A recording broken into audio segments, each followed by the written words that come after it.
Un gran invitado nos acompaña Fernando Vázquez Rigada, un abogado por la UNAM, maestro en Derecho por Harvard, egresado del ITAM, analista político, consultor premiado internacionalmente. Fernando, buenos días, ¿cómo estás? Un gusto saludarte, Moisés, Jesús, y por supuesto todo el auditorio del contexto. Estoy muy bien y muy honrado de estar en este espacio, y además que me reciben con una canción del maestrazo Sabina, del cual soy, por supuesto, admirador y seguidor desde hace muchos años. Pues mira, doblemente bienvenido entonces a este espacio, a esta tertulia de los sábados, mi querido Fernando. Te amenazamos con que te vamos a estar dando lata, y te prometemos que te vamos a poner a Sabina cada vez que entres tú a platicar con nosotros. Encantado, muchísimas gracias, muy honrado.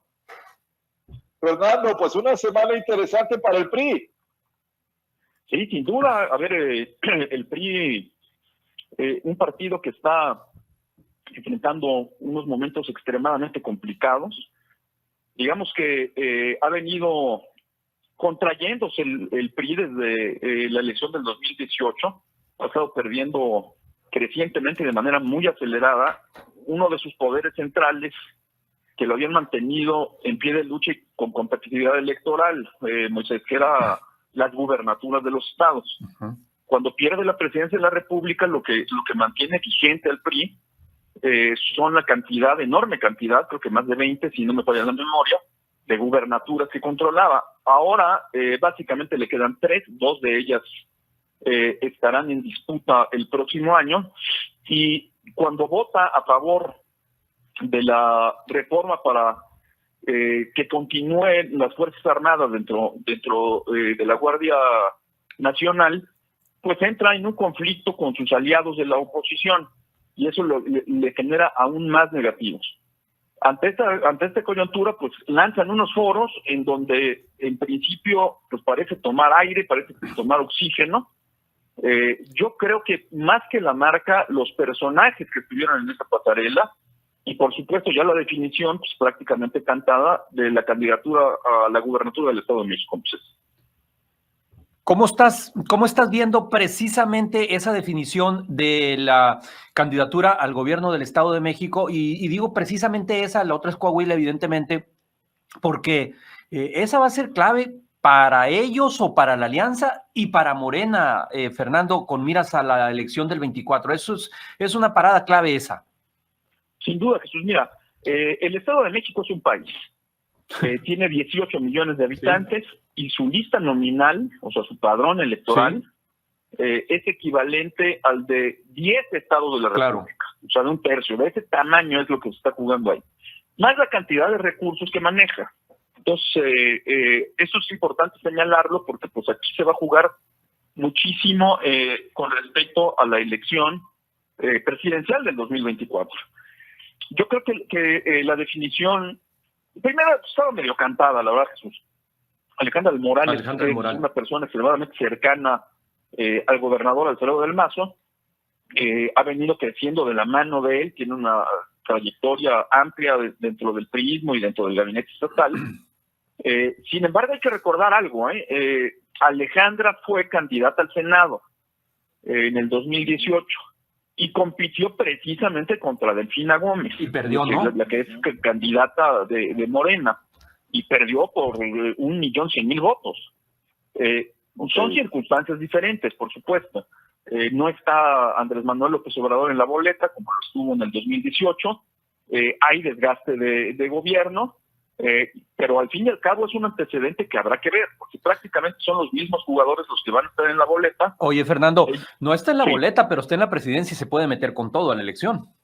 Bueno, hemos visto, por supuesto, que, Morena no tiene ningún recato en violar la ley abiertamente y en generar y desviar recursos públicos para meterte, ¿no? Uh-huh. Sin embargo, es diferente, pese a estas circunstancias, Jesús, el hecho de que esté como candidato a la presidencia un personaje como Andrés Manuel, y pues tú vayas de la mano de él, ¿no? Claro. No obstante, bueno, pues el antecedente ahí está. Recordemos un segundo antecedente. En la elección del 2017, los votos del PRI contra Morena, saca más votos Morena con Delfina, más que del Mazo. gana por los aliados que tenía. Entonces, ese es otro antecedente. O sea, la competitividad electoral del PRI, aún en el Estado de México, ha venido cayendo. Hubo una recuperación, ciertamente, el año pasado, pero habrá que ver si les alcanza. Yo creo que aquí, y con esto concluyo esta parte, será vital si hay alianzas o no. O sea, el PRI por sí mismo no puede derrotar a Morena. Eso está descartado. Y en un contexto nacional tan complejo, con el distanciamiento que hay entre PAN, PRD con el PRI, pues tendrán que ser maromas para poder armar una alianza o resignarse a entregar el Estado de México, que es la joya de la corona del PRI. Y precisamente esta parte es importante, porque pudiese considerarse como un laboratorio el 2023 para el 2024, pero vemos mucho activismo de Movimiento Ciudadano, aunque muy marginal su presencia, con Cepeda.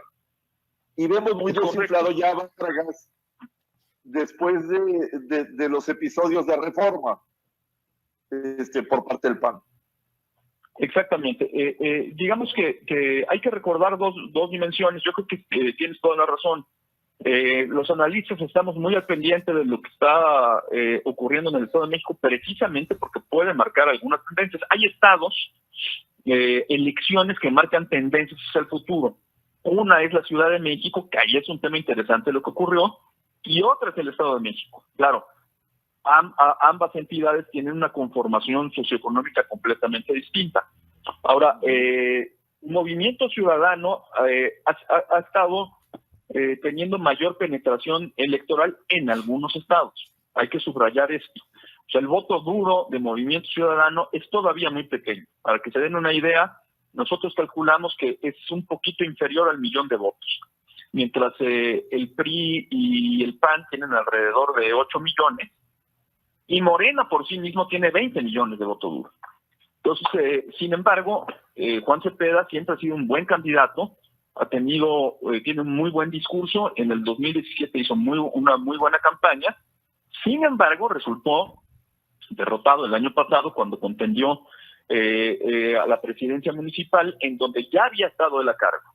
Entonces, vamos a ver qué tanto le resta Juan Cepeda en esta oportunidad precisamente a Morena, si es que por ese lado enfoca su campaña.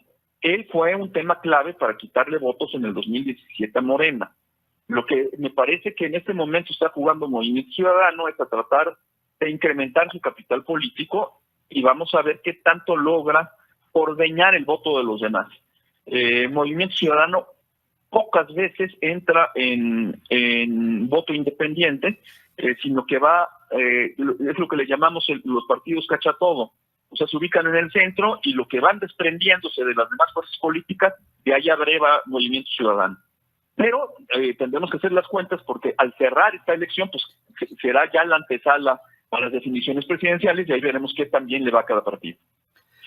Tú eres de los que piensas, Fernando, estamos conversando con Fernando Vázquez Rigadas, tú eres de los que piensas que apenas en alianza se le pudiera competir a Morena el 2024, es decir, juntos, PAN, PRI, PRD, eventualmente Movimiento Ciudadano, que se ve difícil en este momento al menos, pero separados no llegan ni a la esquina. Yo creo que la condición de la alianza es una condición necesaria, indispensable para tener competitividad electoral. La simple suma que les acabo de dar de votos duros, sí, pues es lo que revela, ¿no? Ahora, hay un gran universo de votantes independientes. Me parece que en general, Jesús, los partidos políticos, y particularmente los de las oposiciones, han hecho un muy mal trabajo en acercarse a la sociedad civil. De acuerdo. Hay que recordar que el gran partido de México no es Morena, somos los ciudadanos independientes, y hay un fenómeno que es muy concernante, que la mayoría de ese gran partido, el partido independiente, no sale a votar. Uh-huh. O sea, se quedan en sus domicilios, se quedan en el sillón, viendo la tele, mientras el país está teniendo, a mi juicio, una destrucción súper acelerada muy, muy preocupante, y no logran conectar. ¿Esto qué implica? Primero, pues una ciudadanía muy apática, muy alejada ya no solamente de la política, sino yo diría del interés público, por un lado. Pero por otro también hay que decirlo, refleja que los partidos no han sabido conectar con este electorado. Entonces, ¿a qué me refiero? Incluso si se lograra armar una alianza de gran espectro, incluido, por ejemplo, Movimiento Ciudadano, PAN, PRI, PRD, tendrían necesariamente que tener un candidato y un programa, ideas que se acerquen a las necesidades y a las aspiraciones, a los anhelos de las personas que día a día estamos sufriendo una crisis que parece más de sistema que coyuntural. Hay una consideración importante.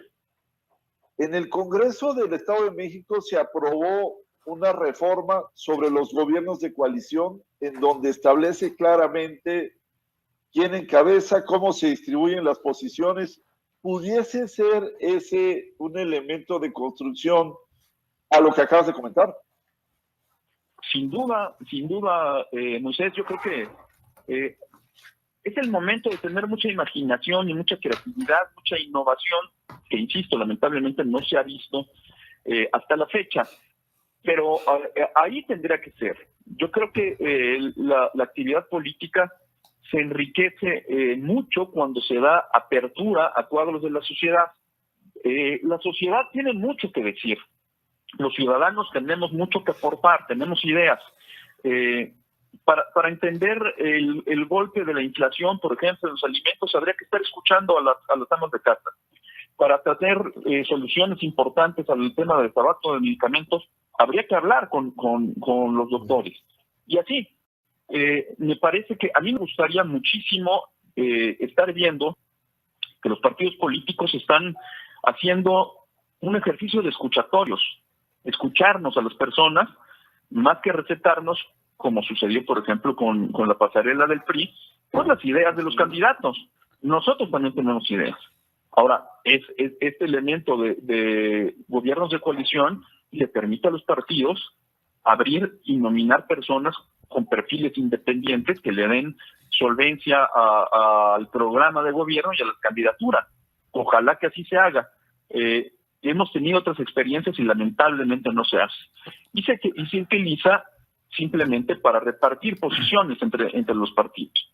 Entonces, creo que llegó el momento de la generosidad y hasta un poquito pues de la sensibilidad, ya por sobrevivencia, ya no por generosidad, sino por sobrevivencia para poder ser competitivos y ganar elecciones, o vamos a tener años muy, muy complicados por venir. Fernando, nos queda un minuto y no quisiera dejar pasar la oportunidad.